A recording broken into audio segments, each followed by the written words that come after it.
Under the blazing Missouri sun, Sheriff Jamal Harris moved through Gateway Arch Park, calm, steady, respected. A 50-year-old black lawman with decades of service, his badge gleamed as children laughed nearby and barbecue smoke curled in the air. But that peace shattered fast. ICE agents stormed in, eyes fixed on him. Papers now barked one. Jamal stood tall.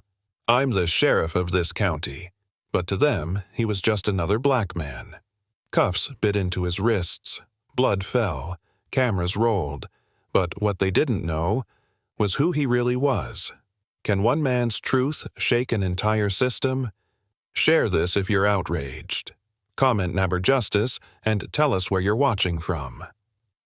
The summer heat clung to Gateway Arch Park like a second skin.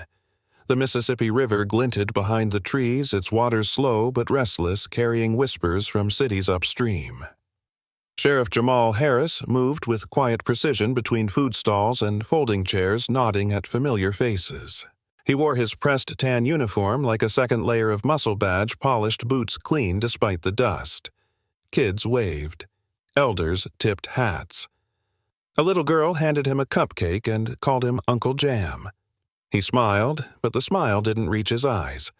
There was always a tension in the air, especially at events like these, community safety expos wrapped in picnic blankets and handshakes. Jamal could feel it in the way white vendors looked twice before offering lemonade and the way parents checked the exits before letting their kids run off. His town had changed, but not enough.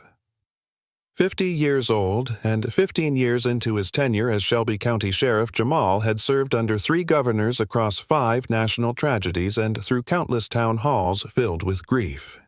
He had come up through beat patrol past raised eyebrows and silent tests. A black man in a badge was never just a cop. He was proof or threat, depending on who you asked. The community center had asked him to patrol the event, not for show, but for presence. "You make people feel safe," Mrs. Reynolds from the neighborhood board had said. "You calm the air." He was moving toward the dunk tank where a local firefighter in a soaked t-shirt waved playfully when he saw the black SUVs roll in. No sirens, just menace. 4 vehicles unmarked but unmistakable, the kind that didn't need introductions. Jamal's eyes narrowed. ICE. A man in a navy blue tactical vest stepped out first, white, broad-shouldered, with a jaw like broken concrete. His eyes swept the crowd like he owned the park. Behind him, 2 more agents flanked the perimeter, hands twitching near their belts. The air changed. Families paused mid-laugh. Phones dipped. Children froze. Jamal walked forward slowly, his hand instinctively resting near his hip, not on his weapon, just close enough to say, "I'm not unaware," Sir Jamal said evenly, addressing the lead agent. "This is a community event. Can I help you?" The agent didn't answer. He walked closer, reading Jamal like a suspect profile. "You fit a description," he said finally. "Suspicious male loitering." Jamal raised an eyebrow. "This is my county. I'm the elected sheriff. My name is Jamal Harris. You can confirm with dispatch." The agent's face didn't change. "Papers." The word landed like a slap. Around them, murmurs spread. Someone whispered, "That's the sheriff." Another pulled out a phone recording quietly. "I don't carry proof of citizenship," Jamal replied, measured but sharp. "I carry a badge. You're violating my rights. You don't have cause." Agent Robert Klein smirked. "Not likely someone like you got that badge legally. You could have bought it at a flea market in East St. Louis." The words stung, not for their originality, but for how casually they were delivered. Jamal glanced at the onlookers. Elderly black men clenched their fists. Teenagers stared frozen between rage and disbelief. Klein stepped forward again. "Turn around. Hands where I can see them." Jamal didn't move. "You're making a mistake." Klein leaned in close enough for only Jamal to hear. "Mistakes get fixed. But you're not walking out of here till I say so." And then it happened. Klein reached for his cuffs. Jamal stepped back, instinct and restraint dancing in his muscles. A camera phone lifted. The crowd stirred. and Klein's face, burning with authority, unchallenged, barked the words like thunder. "On your knees now." The park fell silent. Even the cicadas seemed to stop. Jamal stood tall. "I don't kneel for lies," he said. And in that second, Klein lunged. The punch didn't land. Jamal turned his body just enough for Klein's swing to miss, but that movement alone was enough to ignite chaos. Klein stumbled forward off balance and red-faced, and in one swift motion he shoved Jamal backward. The sheriff didn't fall, but his boots slid a half-step in the soft grass.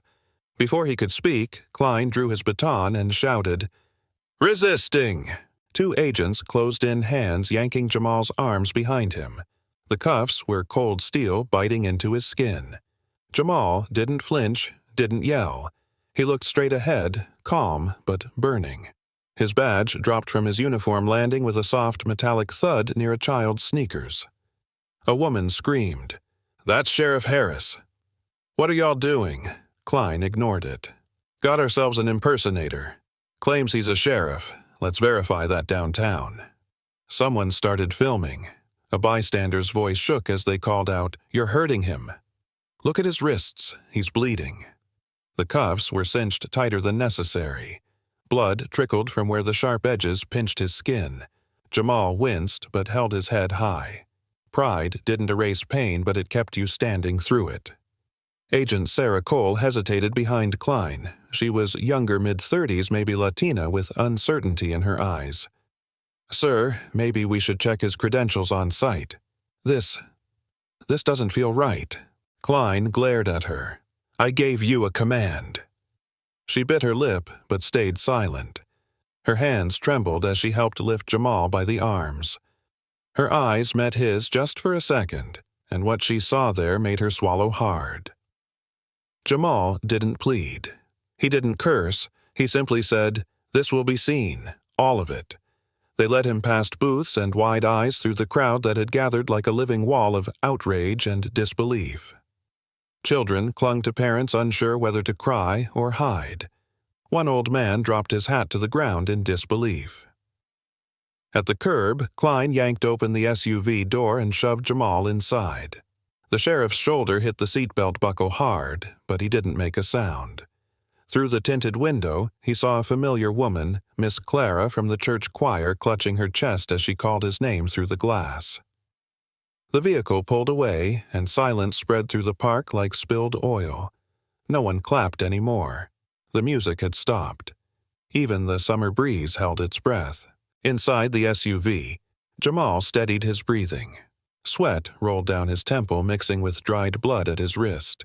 He turned to Klein, who was typing something on a tablet. "You ever stop to ask yourself what justice looks like when it's being choked?" Jamal asked quietly. Klein didn't look up. "Justice doesn't argue. It complies." Jamal shook his head. "You think your badge gives you clarity, but it's blinding you." Klein smiled without humor. "Save your speeches for court." The drive to the St. Louis Detention Center felt like falling down an elevator shaft in slow motion. Outside the windows, the streets passed in reverse communities Jamal had protected, parks he'd funded, murals with his face painted on brick. Now, none of that mattered. They didn't book him like a sheriff. They booked him like a ghost. Fingerprints, mugshot, no badge, no title. The holding cell was damp and narrow, with a flickering bulb that buzzed like a dying fly. Jamal sat on the metal bench, his wrists raw, the metallic smell of his own blood dulling his senses. He looked at the gray walls and let his mind drift not to rage, but to clarity. This wasn't about him anymore. This was about every young black boy who ever looked in a mirror and wondered if his truth would matter when the world only saw his skin. It was about the fathers who taught their sons to speak carefully during traffic stops, and the mothers who stayed up late waiting for a phone call that meant their babies made it home. Jamal leaned his head back, closed his eyes, and made a vow.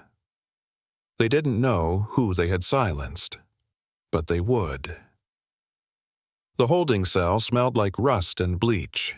Jamal sat with his back straight against the cold wall, hands resting on his knees, wrists still stinging from the cuffs. The room buzzed faintly, a fluorescent hum overhead that pulsed like a migraine behind his eyes. Somewhere down the hallway, a man cried softly in Spanish. Another shouted until his voice broke. The door clanked open. A detention officer, young and unsure, slid a cold tray onto the floor without speaking. White bread, a scoop of beans, and something gray pretending to be meat. Jamal didn't move. The officer hesitated, then glanced at the sheriff's torn nameplate lying on the cot. "Sir," he said, almost in a whisper, "I saw the video." Jamal looked up slowly. The kid's face flushed. He backed out of the room like he had touched fire. Word was spreading. Outside in the world, Jamal could no longer touch the video had taken flight. A girl in the park named Destiny posted it to her TikTok. The caption read, "They arrested our sheriff for being black." Within hours, it hit 600,000 views. Local news picked it up next. Then national. Sheriff Jamal trended in 38 states by midnight. Downtown at City Hall, a protest bloomed.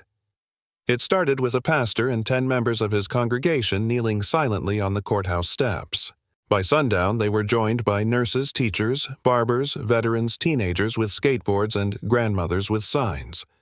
Handwritten placards covered the railings. "He protected us. Now protect him. Being black is not probable cause. Sheriff Jamal is our law." At the edge of the crowd stood Gloria Watkins, a local civil rights lawyer from Jefferson City. She had known Jamal since they were both kids in Memphis before ambition separated them, before the badge and the courtroom divided their paths. She stood in front of a sea of microphones, eyes fierce behind her gold-rimmed glasses. "Jamal Harris has spent his life fighting for justice," she said. "Now it's time justice fights for him."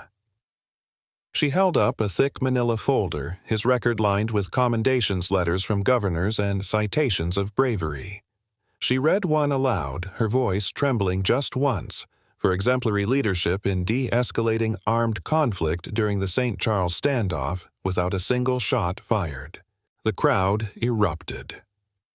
Meanwhile, in a small corner of a cluttered newsroom, Olivia Renshaw, senior editor of the St. Louis Post-Dispatch, stared at the footage again, frame by frame.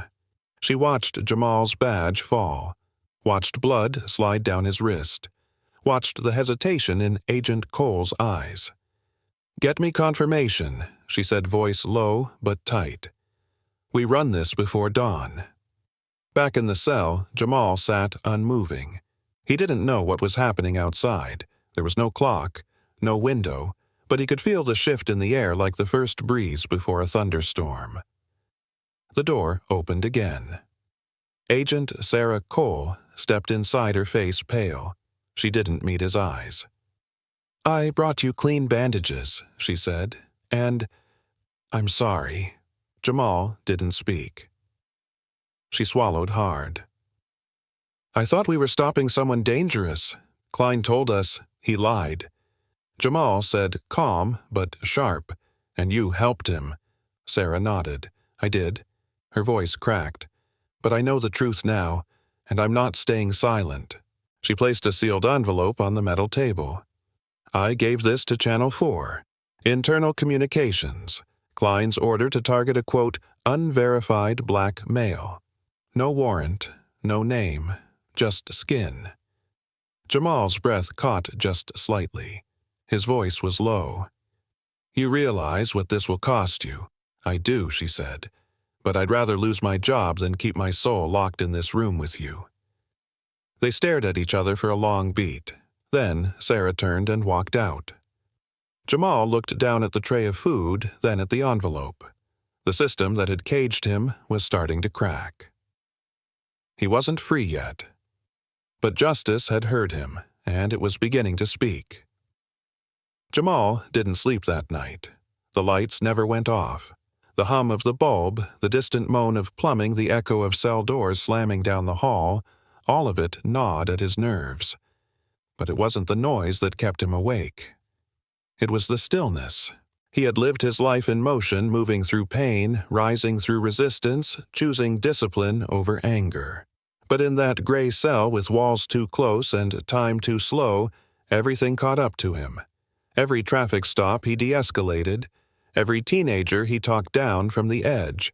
Every badge ceremony he stood through watching new recruits take oaths they barely understood.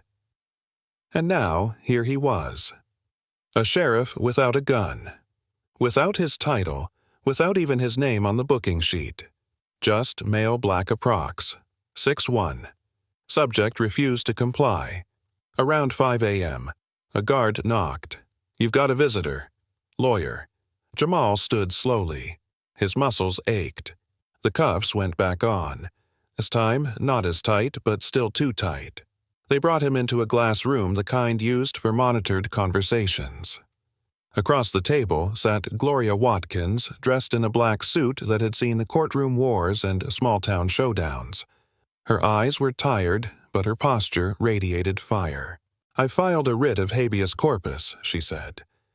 "By this afternoon, the judge will either let you walk or explain why he's holding a sitting county sheriff in federal custody with no probable cause." Jamal met her eyes. "How bad is it out there?" Gloria leaned forward. "Worse than we thought. ICE hasn't admitted anything. They're hiding behind procedure, claiming they were acting on a tip." He raised an eyebrow, a tip that didn't exist. She nodded. "But that's not the worst of it." She pulled out her phone and turned it toward him.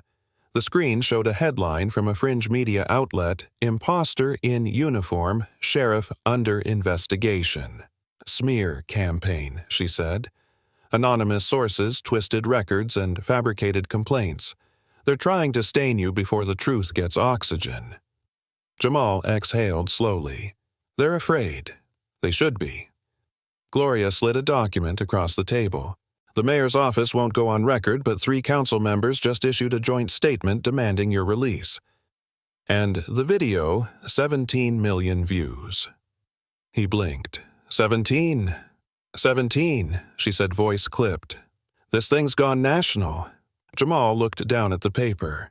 It was a printed statement, one he would be expected to read at a press conference should he be released. Gloria had drafted it, but something in him resisted.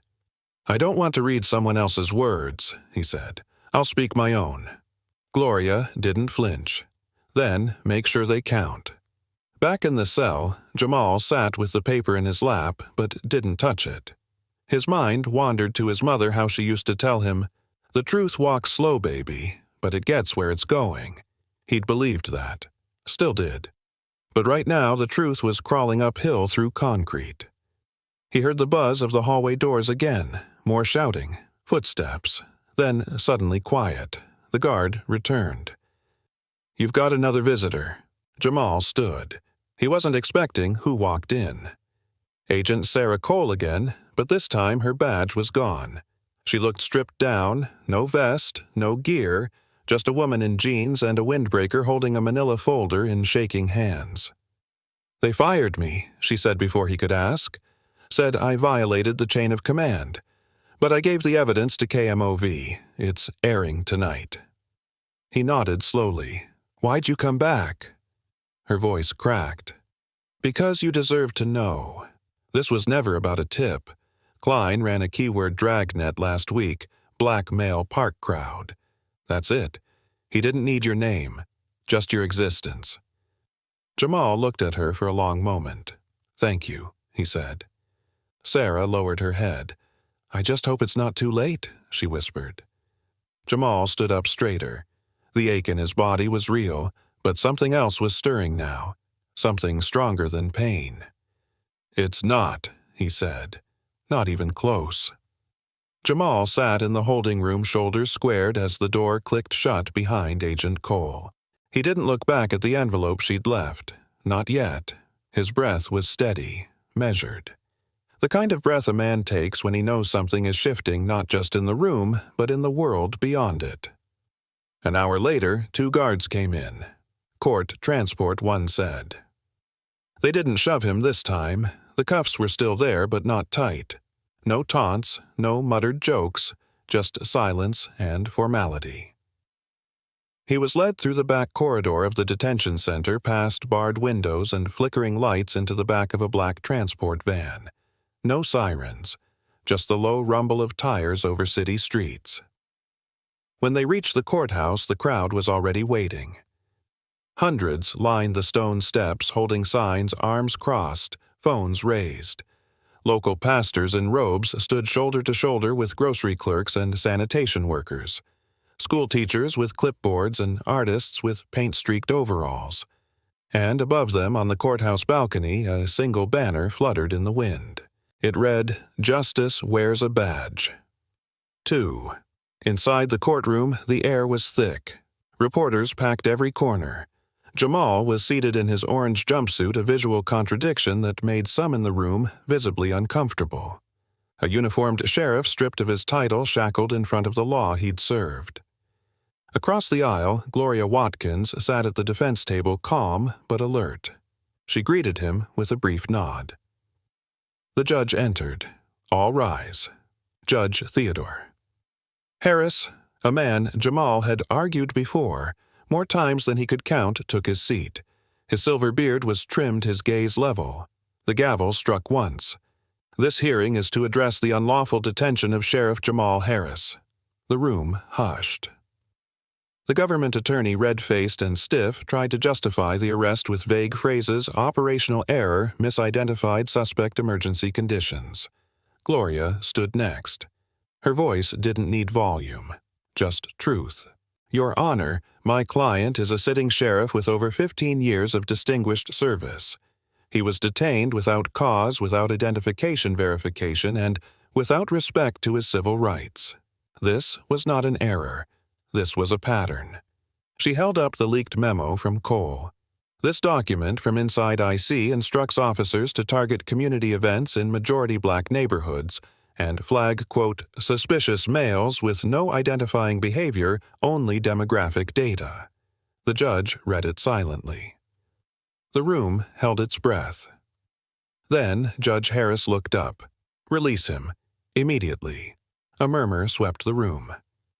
He added, "And I want a full review of IC's St. Louis protocols.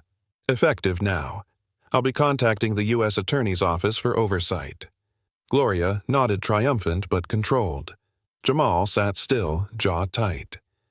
As the bailiff approached with keys to the cuffs, Jamal looked over at the prosecution table. Agent Klein wasn't there.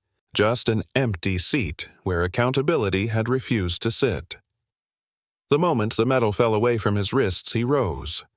Not slowly, not dramatically, just with the quiet strength of a man who'd endured every type of silence this country could offer and still stood.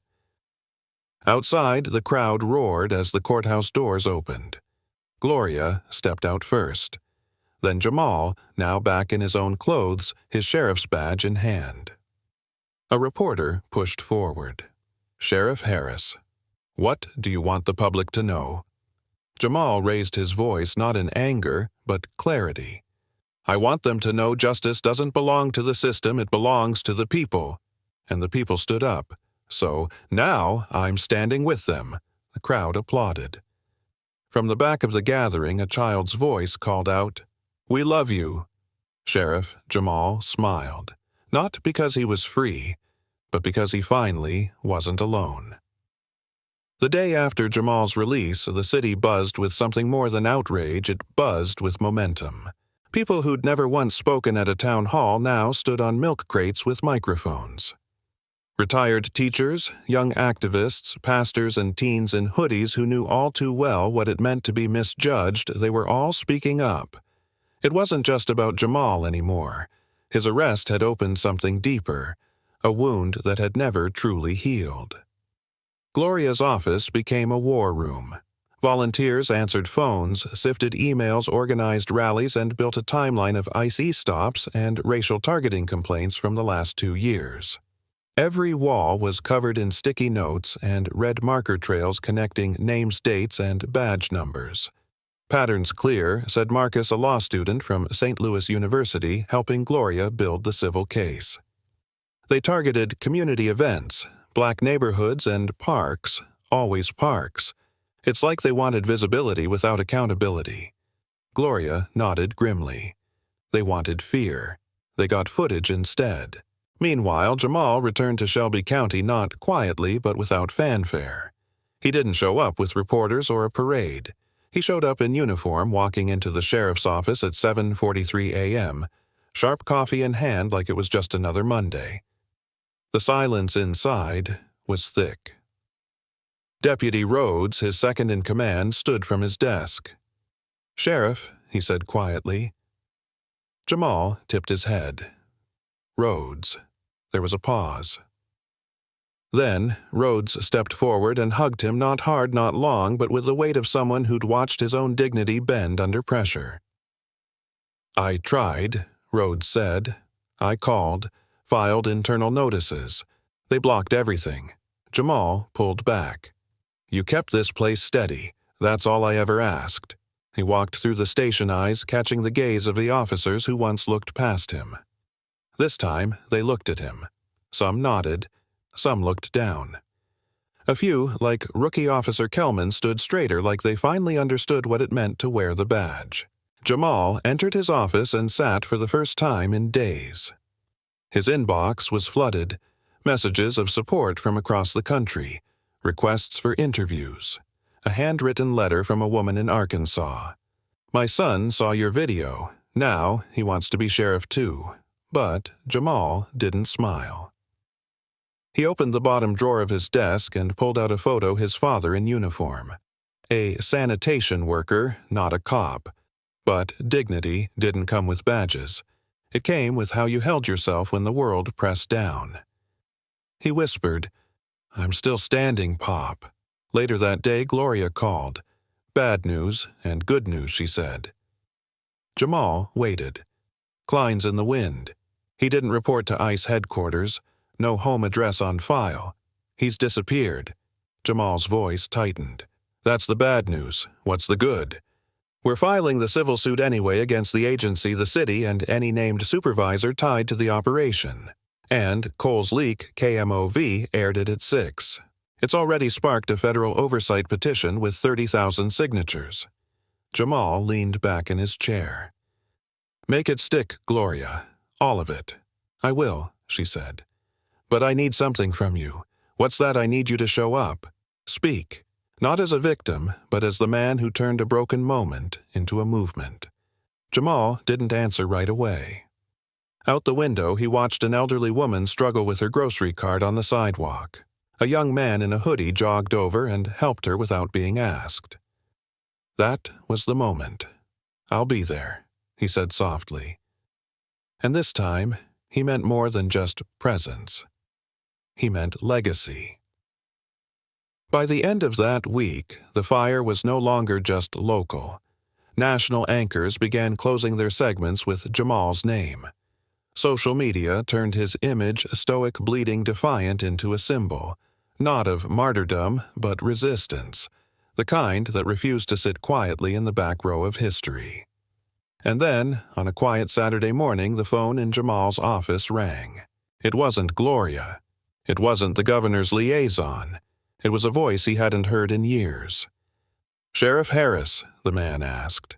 "This is he. This is Deputy Director Calvin Reese, U.S. Department of Homeland Security." Jamal sat forward. "Go on." Reese cleared his throat. "I want to speak off the record for now. We've opened an internal investigation into Agent Klein's operations. He bypassed multiple levels of clearance to initiate the arrest. And he falsified location data reports, even internal memos." Jamal didn't flinch. "So, you're telling me he was rogue? I'm telling you he wasn't alone," Reese replied quietly. There it was. The heart of the matter, Reese continued. "We have strong reason to believe his detainment tactics were protected by senior ICE personnel in the Midwest corridor. We're launching a multi-agency review, but I'm calling because we need your help." Jamal exhaled slowly. "I've already paid more than enough for this system's mistakes." "I understand," Reese said. "But your voice could make the difference between temporary headlines and permanent change." Jamal's hands rested flat on the desk. "Then make me a promise. If I speak..." If I stand on that podium, you'll ensure the truth survives the noise." There was a pause. "I can promise this," Reese said. "It won't be buried." That night, Jamal didn't sleep. Not out of fear, but anticipation. Every cell in his body buzzed like the moments before a storm. He knew how it felt to walk into danger, knew the silence before a gun went off, knew what it meant to move forward when everything inside screamed, "Stay down." But this time, it wasn't bullets or boots or bars. It was memory, painful, collective memory. And it was ready to speak. He met Gloria outside the federal courthouse Sunday morning. The plaza was already filled. Community leaders, journalists, church choirs, even rival sheriffs from neighboring counties had shown up, badges, polished hats in hand. "This is the moment," Gloria whispered. Jamal nodded. He stepped up to the podium, the morning sun warming his shoulders. For a brief second, he saw the faint reflection of himself in the courthouse glass, worn, proud, marked but unbroken. He began, "They tried to reduce me to a profile, a suspicion, a risk. But I stand here today as a proof that dignity cannot be detained." The crowd listened hushed. "They put cuffs on my wrists, but it was your voices that broke the chains. You marched, you filmed, you believed me when the system tried to erase me." He paused, voice tightening. "I wasn't the first. I may not be the last. But I am a man who refuses to let power go unchecked." A shout rose from the crowd. "That's right," Jamal continued. "To every agent who abused their badge, this is your reckoning. To every official who stayed silent, your silence will not protect you. And to the next young boy who looks like me walking home with his hood up, know this. Your life has value, and your truth is not a threat." Cheers broke through. He held up his badge not as a shield, but a mirror. "This only means something," he said, "if the people believe in the hands that wear it." And just like that, he stepped back.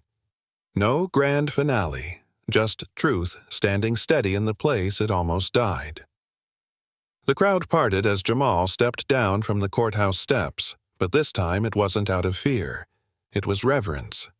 People reached to shake his hand, to hug him, to say thank you, not just for surviving, but for standing up when the world expected him to break. That evening, the sun dipped low over St. Louis, casting golden light across Gateway Arch Park, the same park where it all began. And there, with no cameras, no microphones, Jamal walked slowly along the path where he'd first been accused of loitering in his own county. He wasn't alone. Agent Sarah Cole approached from the other side of the lawn, dressed plainly, shoulders tense. "I wasn't sure you'd come," she said quietly. Jamal kept walking, letting the wind rustle the leaves between them before he answered. "You showed up when it mattered." "I should have spoken up sooner," she said. He stopped, turned to her. "But you did speak up. That's more than most." She looked down. "They've opened a disciplinary hearing against me. It's likely I'll lose my clearance." Jamal nodded slowly. "That badge doesn't define your integrity. Your actions do." A long silence passed. Then Sarah looked up. "Why didn't you press charges against Klein? Against me?" Jamal's voice was calm but firm. "Because the fight's not about vengeance. It's about rebuilding what they tried to destroy. That takes more than trials. It takes truth." She swallowed, hard emotions brimming behind her eyes. "I believe you changed something." Jamal glanced across the park where families played again like nothing had happened, like they could finally trust the ground under their feet. "No," he said. "We did." That night, Gloria held a private strategy meeting in her office. The civil suit had gained traction. Depositions were scheduled. Internal emails leaked to reporters. A former IC analyst anonymously provided data proving years of disproportionate enforcement against Black citizens in the Midwest region. "We're naming not just Klein," Gloria said, pointing to a list on the board, but Regional Director Jason Harrington, 3 senior agents, And we've added the city of St. Louis as a co-defendant for failure to intervene. Jamal, seated at the end of the table, listened quietly. What about the federal investigation? Gloria smiled grimly. It's moving. Slow, but moving. And they want you in D.C. next week. Congressional hearing. Marcus, now her full-time legal aide, raised an eyebrow. National spotlight. Jamal looked up. This ain't about spotlight. It's about shining a light where they don't want us to look. Meanwhile, across town, Klein's name was whispered like a ghost story. He hadn't turned himself in. ICE issued a formal statement denying knowledge of his whereabouts, but agents who'd once worked alongside him began stepping forward quietly, cautiously. One, a retired handler, called Gloria's office in the middle of the night. Klein had support, the voice said. Political and internal. And files. Lots of files. What kind of files, Gloria asked, jotting notes with her free hand. Personnel folders. Surveillance logs. He kept dirt on everyone. Insurance. The line went dead. 2 days later, a flash drive arrived by courier. No return address. Inside, a treasure trove of encrypted documents, including communications implicating several IC officers in fabricating charges, doctoring body cam footage, and targeting activists under the guise of national threats. Jamal reviewed the files in silence. When he finally spoke, his voice was steady. We're not just dealing with bad apples, he said. This is the tree, and it's rotting from the roots. Gloria nodded. Then we dig, and we pull every root out one by one. The momentum was undeniable now. And Jamal, once bound in silence, now held the loudest weapon in the room, his voice. He wasn't just fighting for his own name anymore. He was fighting for everyone who'd never gotten the chance to speak. 3 days later, Jamal stood before Congress. The chamber felt colder than it looked. Marble walls loomed high. Cameras clicked in the shadows. Lawmakers whispered behind nameplates. But Jamal walked with quiet control. Shoulders, square boots steady. Not because he was trying to perform, but because he remembered how he had walked into that park. Tall, calm, proud. The irony didn't escape him. Now, in this room, it was their turn to explain themselves. The chairman cleared his throat. Sheriff Harris, thank you for coming. We understand this may be difficult, Jamal interrupted, not rudely but clearly. The difficulty wasn't today. It was last month. It was the cuffs, the blood, the silence in that holding cell. Today, this is clarity. Gasps rippled through the press gallery. A congresswoman leaned in. Sheriff, can you walk us through the events leading to your detainment? Jamal's eyes didn't flicker. An ICE agent profiled me. In my own county. At a park I was protecting. He refused to check my badge, called me a fraud. And when I didn't bow, he made me bleed. He paused. Let it settle, not because of a warrant, not because of a threat, because I existed. The room went still. Jamal continued, voice slow but firm. You want a timeline, you want procedures, but what you need is to look in the mirror, because this system didn't glitch, it performed exactly how it was built to, and for too long it's treated black dignity like a technicality. The chairman shifted uncomfortably. Sheriff, a senator asked, what reforms would you propose? Jamal looked straight at him. First, federal oversight for ICE field operations. Mandatory body cam policies with real-time access for civil boards. Second, community-based review panels with teeth, not just titles. And third, stop pretending this is about training. It's about accountability. You can't reform what you won't punish. The senator looked down. Outside the chamber, reporters flooded the airwaves with clips from his testimony. Social media exploded. A single phrase began trending across platforms. You can't reform what you won't punish. That night, Jamal flew back to St. Louis under the radar. No cameras, no press. He didn't want fanfare. He wanted to work. By morning, he was back in uniform. Not for publicity, but for presence. At precinct roll call, he stood at the front of the room, looking into the eyes of every deputy rookie and veteran alike. "I've worn this badge longer than most of you have worn boots," he said. "But let me make this plain. If your loyalty is to your ego before your oath, this department ain't for you." Some lowered their eyes. Others nodded quietly. Jamal scanned the room. "We're not going to fix the country from here, but we can damn sure start with our streets. You serve this community, all of it. No exceptions. You see abuse, you speak, you see misconduct, and you report it. And if you can't live with that turn in your badge before the community turns on you, no one moved." He didn't expect them to. Not yet. But seeds don't bloom overnight. Later that week, he met Gloria in her office.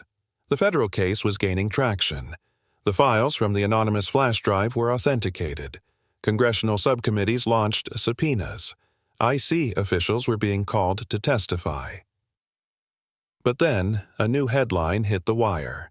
Former IC agent Robert Klein, located facing federal charges. Jamal stared at the screen.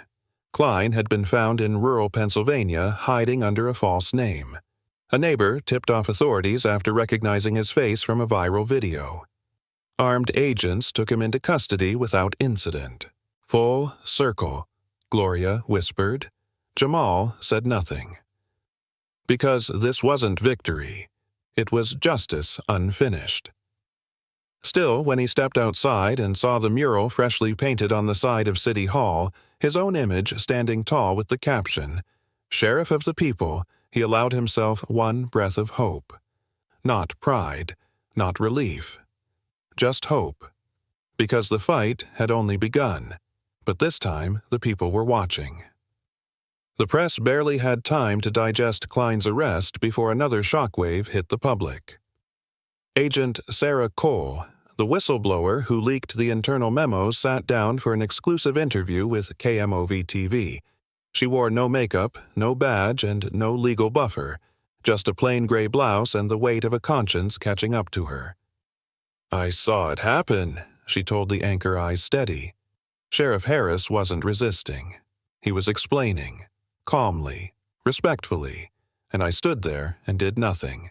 The anchor asked, "Why speak out now?" Cole's jaw clenched before she answered. "Because staying silent made me part of the system that nearly crushed a man for existing, and I couldn't live with that silence anymore." The interview aired on every major network within 48 hours. It sparked more than outrage, it triggered internal revolts. ICE agents from across the country began submitting anonymous testimonies to congressional staffers. The veil of secrecy was unraveling fast.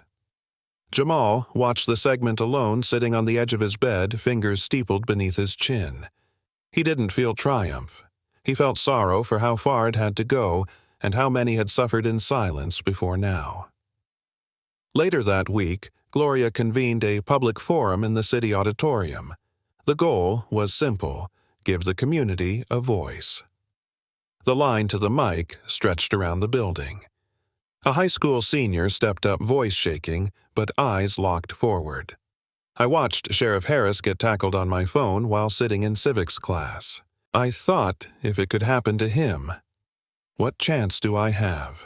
A mother stepped up next. When my 10-year-old son saw that video, he asked me if being smart still made him a target. An elderly man stood tall in his veteran's cap. "I fought in 2 wars, and I've never been more afraid of my own country than I was watching that footage." Jamal sat in the front row, face, unreadable hands gripping the edges of his seat. When it was finally his turn to speak, he took a long breath before standing. "I'm not here as your sheriff tonight," he said. "I'm here as your neighbor, your brother, your reflection." He walked to the edge of the stage. When they took me down, I wasn't scared of the cuffs. I was scared no one would believe me, that they'd erase my truth before I could speak it. The room was silent. But you refused to let them. You filmed. You marched. You called. You reminded this country that justice isn't just a courtroom word. It's a community act.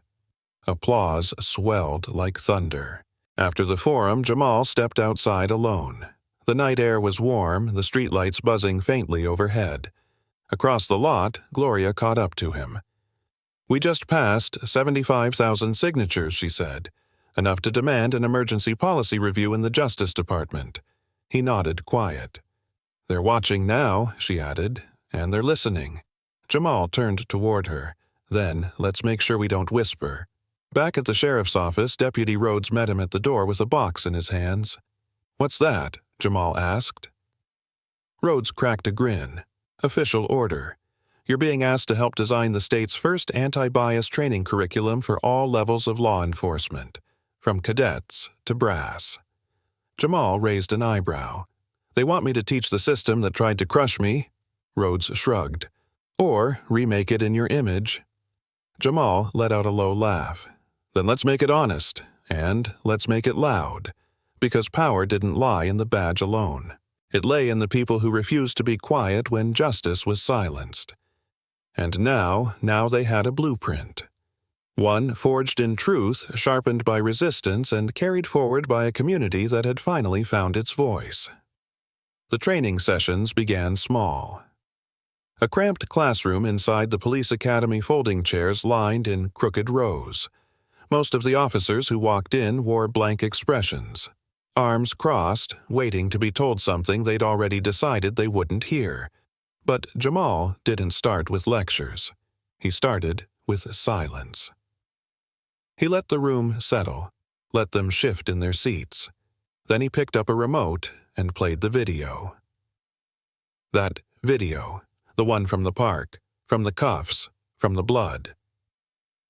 The room stayed quiet as it played. No music, no narration.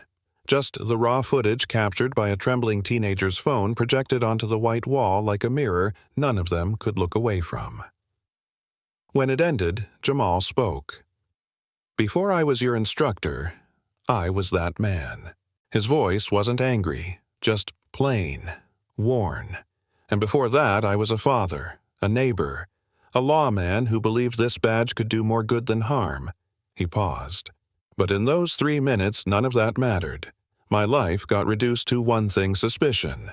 An older officer raised his hand slowly. "Sir, we were taught to rely on instinct, situational cues." Jamal nodded. "And how often is that instinct shaped by fear? By headlines? By skin color you never learned to see past?" The man didn't answer. "You don't unlearn bias in a workshop," Jamal said, "but you can start by admitting it exists." By the end of that first session, something had shifted. It wasn't dramatic. But when the class stood to leave, a young female officer lingered behind. "My brother," she said quietly. "He got profiled 2 years ago. He never said much. Just stopped trusting cops altogether." She looked down, then back at Jamal.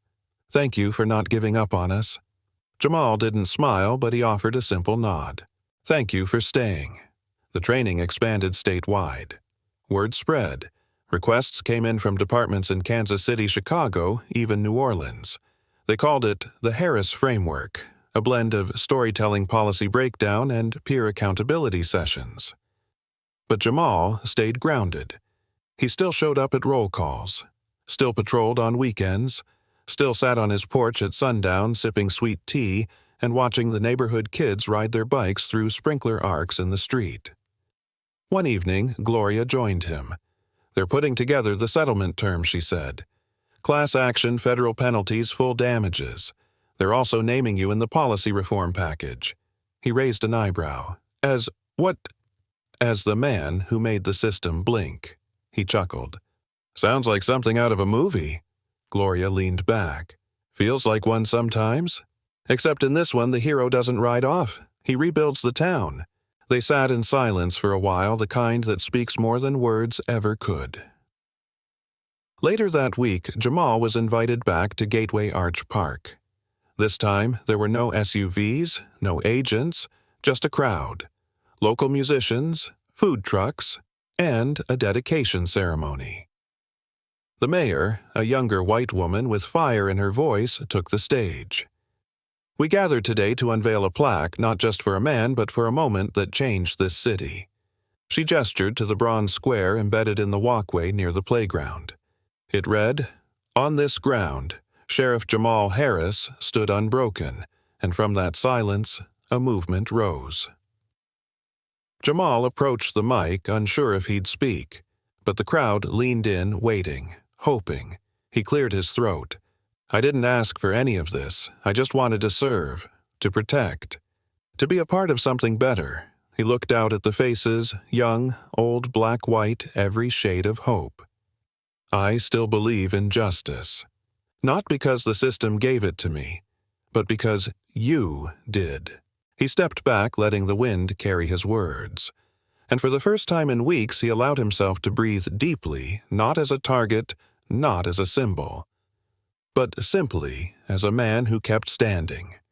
The day Jamal received the National Law Enforcement Award, he didn't dress for the cameras. He wore his standard sheriff's uniform, no medals, no ribbons. Just the stitched name over his heart and the battered badge that had once fallen to the ground in Gateway Arch Park. The ceremony was held at the National Justice Hall in Washington, D.C. Press crews lined the velvet ropes. Security stood in neat rows. On stage, senators and dignitaries applauded one honoree after another, but when Jamal's name was called, the tone in the room shifted. He walked up slowly, every step echoing across the polished marble floor. As the presenter handed him the plaque, the audience rose to their feet. Not just out of respect, but recognition. The kind that went deeper than protocol. The kind that said, "We saw what they did, and we see who you are." Jamal stepped to the podium. He didn't read from notes. "I accept this award, not because I needed validation," he began. Voice steady, "but because this platform gives me one more chance to say something that still needs to be heard." He let the moment settle. Justice is not a destination. It's a decision. Every day, every shift, every call, you decide who you see when you look at someone, a threat or a neighbor. He paused. "I wore this badge the day I was cuffed. I wear it today. The only difference is now, more people are watching what we do with it." The room fell into a heavy silence. Not awkward, reverent. Then came thunderous applause. After the ceremony, he stepped outside and found Sarah Cole waiting near a row of black cars. She had started a nonprofit, Code Blue Reform, dedicated to supporting whistleblowers in law enforcement. She handed Jamal a slim folder. "We got funding," she said, beaming. "Grassroots. Small donors. All inspired by you." Jamal opened the folder, read the first line of the mission statement, and smiled. It didn't take much. "You're doing the real work now," he said. Sarah shook her head. "No, we are." Meanwhile, back in St. Louis, things had changed, but not in ways you'd see on billboards. There were fewer icy sweeps in parks. More neighborhood patrols, walking, not riding. Deputies started showing up at community barbecues out of uniform on their own time. And every new recruit in Shelby County sat through a 5-hour module on racial bias, mandatory, non-negotiable. Jamal never lectured at those sessions.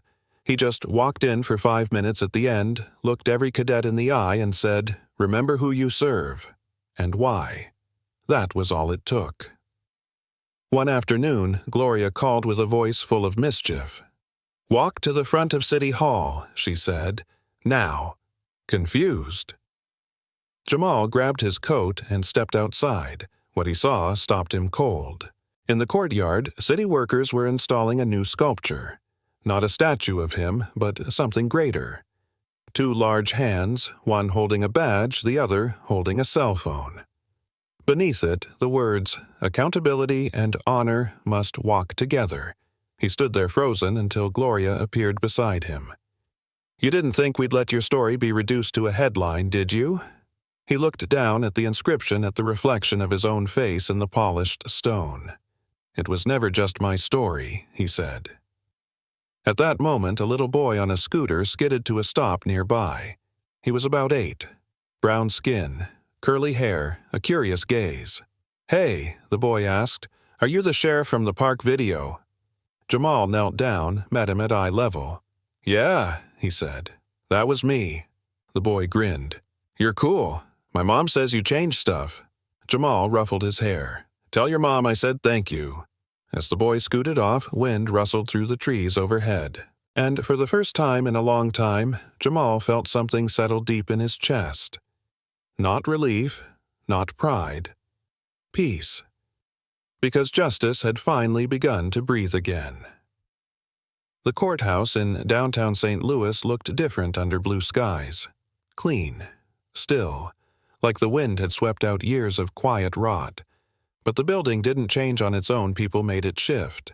People like Gloria, like Sarah, like the citizens who stood outside its doors last month and refused to move until someone inside listened. Jamal stood at the top of the courthouse steps now, but not as a defendant. Not even as a sheriff. Today, he was a plaintiff. Inside, the courtroom buzzed with anticipation. It was the first hearing in Harris v. U.S. Immigration and Customs Enforcement, a civil case that would determine whether what happened to Jamal was an isolated error or the symptom of something far more intentional. The courtroom filled fast. Reporters packed the back. Activists, law students, and officers sat shoulder to shoulder, some in uniform, some in hoodies. Jamal's name wasn't just in headlines anymore. It was in textbooks, in lectures in daily language. As the judge entered, everyone rose. Gloria opened with clarity. "This case isn't about one man," she said, voice firm. "It's about a system that operated exactly how it was designed to until it got caught on camera." She presented the timeline, the leaked memos, the data showing ICE's disproportionate enforcement in black communities, Klein's own communications, testimony from Agent Cole, from bystanders, from local leaders. One by one, they painted the picture not a broken system, but a rigged one. The government's lawyer tried to reframe it. "This was an unfortunate mistake," he said. "The agent acted outside protocol." But Jamal took the stand calm and clear. "I was cuffed, assaulted, and humiliated in front of the people I swore to protect. Not because I broke a law, but because I didn't fit the image of who a sheriff is supposed to be." He looked directly at the judge. "And I didn't get here by accident. I got here because the community refused to let my silence be final. They fought for me, so now I fight for them." The courtroom didn't erupt. It exhaled. Slowly, collectively, like a breath held too long. After the hearing, as Jamal stepped outside, he found a small crowd had gathered on the courthouse lawn. A teenage girl held up a poster with his face next to the words, "Still Standing." Someone handed him a mic. He didn't plan to speak, but the crowd leaned in, waiting not for a soundbite, but for something real. "You can't change history by rewriting it," he said. "You change it by owning it, by refusing to hide the bruises it left behind." He looked out at them, these ordinary people who had made extraordinary noise. "I spent years trying to fix a broken house from the inside. But now I'm helping build a new one with windows wide open and no rooms for secrets." They clapped, but it wasn't thunderous. It was steady, like footsteps on firm ground. Later that month, the Department of Justice announced sweeping reforms, mandatory civilian oversight of ICE operations, funding for racial bias education, and a national review of wrongful detainment cases. Jamal's case had forced a national reckoning. But more than that, it gave people language tools to name what they'd always felt, but never had the proof to say. At home, Jamal kept it simple. He still made Sunday breakfast, still visited schools, still responded to late-night calls when deputies were short-staffed. Because the badge on his chest wasn't just polished metal, it was proof that even when a system forgets your name, you don't forget your purpose. One morning, he received a letter from the White House. Inside, an invitation. He would be honored at the next National Policing and Community Reform Summit not just as a guest, but as the keynote speaker. He smiled, not because it validated him, but because the platform was finally catching up to the people who had always deserved to be heard. Jamal stood on the stage at the National Policing and Community Reform Summit, the spotlight warming his face, the murmur of the crowd settling into silence. The room was filled with law enforcement leaders, community activists, policymakers, and journalists, people who had the power to shape the future of policing in America. But Jamal wasn't here to deliver a polished speech. He was here to tell a story. He looked out over the audience, searching for the faces of those who had walked with him through the darkest hours, Gloria Sarah Marcus, and he saw them nodding their eyes steady with quiet pride. "Good afternoon," Jamal began, voice calm but carrying the weight of years lived and battles fought. "I didn't plan on standing here today, not like this, not after being handcuffed in my own county, after being doubted, silenced, and nearly erased." He paused, letting the gravity of the moment settle. But the truth has a way of rising no matter how heavy the weight you try to put on it, and it rose because of the people who refused to look away. The neighbors, the strangers, the young voices on their phones, the women and men who demanded justice not as a favor but as a right. Jamal's hands gripped the lectern. "My story is not unique. It is shared by countless others who face suspicion not because of what they do, but because of who they are." He took a breath, steadying himself. "Today, I stand not just as a sheriff who was wrongfully detained. I stand as a witness to resilience, as a reminder that change is possible when we refuse to accept silence." The crowd erupted into applause, a roar of solidarity that echoed beyond the room. After the summit, Jamal walked outside into the bright afternoon sun. Children played nearby in the park where months ago he had been arrested. Now the playground was alive with laughter, hope, and a sense of safety that was hard-won. A little girl approached him shyly, clutching a homemade sign that read, "Thank you, Sheriff Harris." He knelt down, smiling gently. "Thank you for this," she beamed. "You showed us we can stand up." Jamal's eyes glistened. "And so can you, every day." As the sun began to set, casting long shadows over the city, Jamal reflected on the journey, the injustice, the pain, the fight. But, more than that, the awakening. The community that refused to be silent. The system that began to crack because one man, one video, and 1,000 voices refused to be erased. He knew the road ahead would be long, the work far from finished. But he also knew one undeniable truth. Justice was not just a badge or a courtroom verdict. It was a promise that dignity, respect, and truth would walk side by side no matter the color of one's skin. And as Jamal Harris looked toward the horizon, he finally felt the weight lift just enough to breathe, knowing that at last change had found a foothold in the heart of St. Louis and beyond.